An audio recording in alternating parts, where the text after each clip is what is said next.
What's up, party people? It's your boy Optimus Code. Welcome to the channel. So today we're going to jump right in. We're going to finish up the interview with Cardigan King. This is the third part in the series. If you missed the first two videos, I will link them in the description. We had to wait until his legal team approved the content. So here it is for you, finally, part 3 of our interview with Cardigan King on non-disclosure agreements.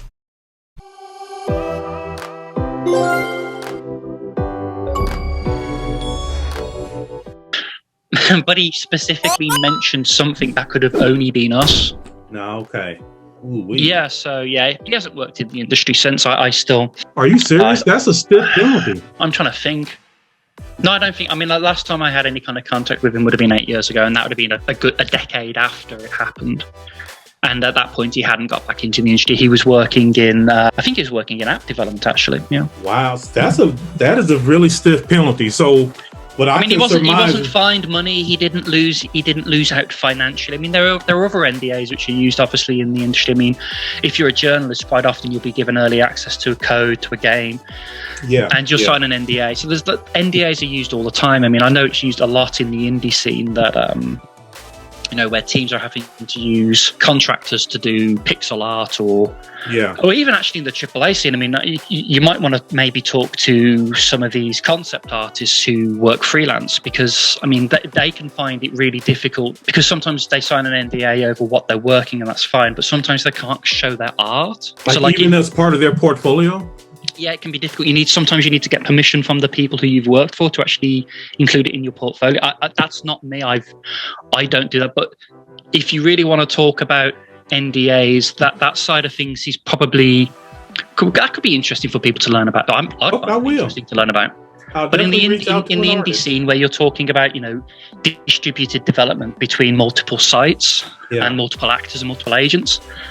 Yeah, I hear that NDAs are more prevalent, more prevalent during the development process. You don't have a terms of employment with the developer. You have a set contract with that developer, right, to produce this asset or this file or whatever it is. Right, yeah. Okay. Whatever it is you're doing for them. It's normally asset generation. I'd suggest either sound, music, artwork, maybe even UI, maybe the UI design. There are interaction designers out there doing that. I hear it's more prevalent during the production process to use NDAs in the indie scene, but I've not worked there, so I don't want to talk about... Sure. I don't want to talk about something I know fuck all about.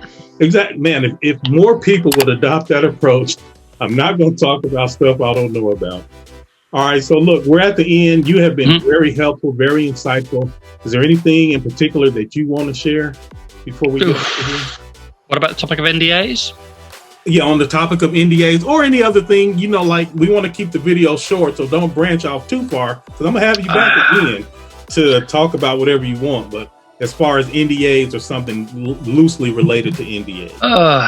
Yeah, just don't believe half the stuff you read out there. If it's not from an official source, if it's not from EA, if it's not from Sony, if it's not from Microsoft, if it's not from Ubisoft, if it's not from an official source, or it's not an observable metric, Good point. Yeah. Just take it all with bucket full of salt. I mean, wow, not a grain, a bucket full of salt. Bucket full of salt, because I've just said 26 years, 26 years, right? And I can think of one NDA breach, and it stands out. And the reason it stands out is because it doesn't fucking happen. Got it. It's not even necessarily about the impact, the negative impact of the NDA. It's about me sitting at my desk and tattling on something we're doing to some journalist or some YouTuber, and doing that when I've got people in the trenches with me, next to me, working on the project, working 14-hour, 15-hour, 16-hour days, not going home and seeing their family, having to eat sloppy, crappy pizza from the pizza place down the road, and not being able to shower, and it's all stinking in the same room together. The idea that you would then go and talk about something that puts the company and disrespects the work that those people have put into the project that you're working on. Yeah, I mean, there's professional pride, and if you're working alongside somebody who doesn't have professional pride, I mean, you don't want them in the team. Yeah, because even if the company doesn't penalize you, those people that you work shoulder to shoulder with, how can they trust you again, right? Yeah, you can't. You can't trust somebody who's somebody. I mean, as I said, going back to the example that I know, the person who preached there, I liked the guy. He was a good guy. He was smart. I wasn't line managing him. A friend of mine was line managing him. And I felt so bad for my friend who was line managing him, because he brought him into the company. He trusted him. Oh, man. And so that kind of, it sucks. I felt bad. I also felt bad for the kid, because I was like, dude, I don't even know what's going to happen here, because I've never been in this situation, but I knew it was serious from the way the company had dealt with it. A private investigative firm had come in to look through our phones. Wow. Companies don't do that sort of thing for an everyday kind of event. You know, we were we were locked out of our workstations for 2 days. Oh, that had to even be embarrassing too, because everybody else is watching this happen, right? Yeah, everyone knew where it had come from. Yeah. Well, within the team anyway, everyone knew where it had come from. The posts were taken down from the forum as well. They were deleted. Yeah. So I mean, it's kind of bad, because then it's guilt by association as well. It's kind of like you feel like you're the leaky ship. Your team is the team that's leaking. Right. So it comes back on you, even if you didn't do anything. Oh, I wonder why that person leaked. Is it because the managers are really bad and working them too hard? Is it because the manager is poor and doesn't know what his staff are up to? I mean, I get it. All right. Well, look, Cardigan King, you have been really helpful, man. Because I try to keep all these videos less than 15 minutes, but you have been so amazingly helpful. You have no idea. We're going to get back on again, man. I really appreciate it. I'm sure that the audience appreciates it. Man, this stuff from inside the industry, man, the things that you're sharing are invaluable. And there's so many blind spots that we have as gamers, so much going on in the industry that we don't know about. We always talk and bicker over these like 3 or 4 things when there's like thousands of things that's going on. So we appreciate your insight and sharing this stuff with us, man. We really do. Yeah, and I'd like to make it clear, you know, my insight is from my perspective. There are hundreds of other perspectives within the industry, right? So I'm coming at it from a software engineer's perspective and what I know. But I know that, as I said, artists and content or asset creators, as I call them, will have it quite different. I mean, one other thing I would say is whenever I've signed an NDA, I've always had, I've always had somebody, not my legal professional, not my lawyer, but a company lawyer there to explain the legalese, because there's normally legalese, and I'm not a lawyer. I don't understand. Yeah. Legal terms. You can kind of work it out. You're not stupid, but there's always somebody there to explain exactly what it is you're signing normally. Again, I don't know whether that's the case in the indie scene, because your budget scales are different. You know, big AAA developers and publishers have their own legal departments. So yeah, every time I've signed one, like you didn't have to sign it on the spot. Like you had a day or two to get your 24, 48 hours normally. Yeah, to review it and then bring it back. Yeah.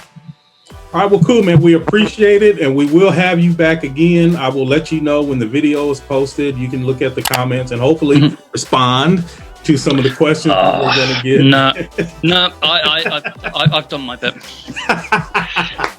All right, man. We appreciate it. Thank you, sir. Okay, no problem. Bye. Hey, so we want to give a big thank you and a big shout out to my guy, Cardigan King. I really want y'all to understand how difficult it was for him to come on and share this information with y'all. So number one, he works for a really big game studio, and he can't just do things because he wants to, right? Like, even though we're friends and he really wanted to help out his friend by providing some information and some context to some ideas that will help the gaming community, because like me, he is really invested in helping the community grow and learn. He is a born educator at heart, but even with all of that, it's very difficult for him to get approval from his company. Like I said, he works for a very, very big game studio, and he's very important there. And even in talking about NDAs, he had to be very careful that he did not let something slip out, or that he did not say something that he shouldn't have said. So my reason for saying all of this is first to say, Cardigan King, we thank you, man, so much. Man, we appreciate the love that you've shown to the community and to the channel by being willing to come on board, go online and talk to us about this type of stuff. We really appreciate it. It is not lost on me how big of a sacrifice it was for you to do this, and I appreciate it. I really do. Also, y'all, that means we probably won't be seeing as much of Cardigan King as I would want to. I've said several times throughout the recording of this interview that we'll get him back again and talk about stuff, because there is a bunch of stuff he'd love to talk about and a bunch of things that he would like to help educate the community on, but I'm not really sure that that's going to work out. However, I do have some other tricks up my sleeves. I have plenty of developer buddies that I know where we have worked out things where they can come and share information with us. The goal of this channel is education, to teach the community, to help the community level up and learn and grow. And in this way, you all won't have to tag other people in certain conversations. You'll be able to go into these conversations confidently yourself and speak from your own knowledge and your own understanding about the way things work. The main takeaway from this, though, is number one, don't really believe all of these YouTube sensational headlines about leaked developer, blah, blah, told me this, told me that. The likelihood of that stuff being true is very small. Now, it's not zero, because there could be some people that are willing to risk their job or to risk whatever it is they have going for themselves to feed information to a YouTuber. I'm not saying it's impossible. I'm just saying that it's rare. It's extremely rare.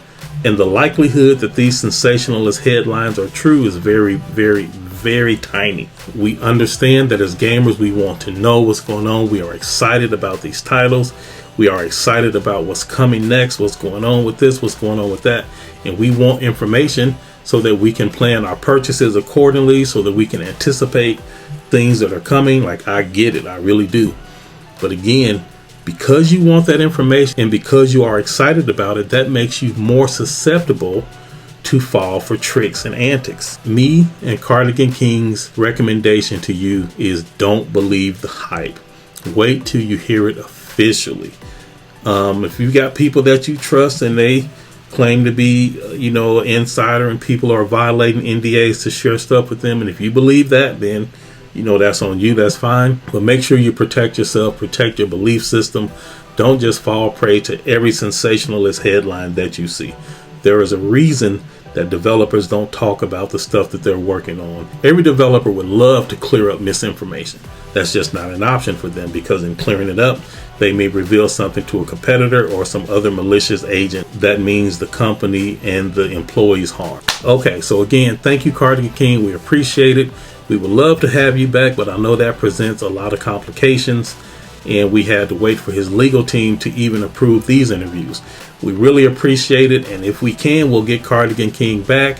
So let's everyone wish him the best, wish him success with his projects and all that he's working on. Too bad he can't tell us about it. Now it is time for the quiz.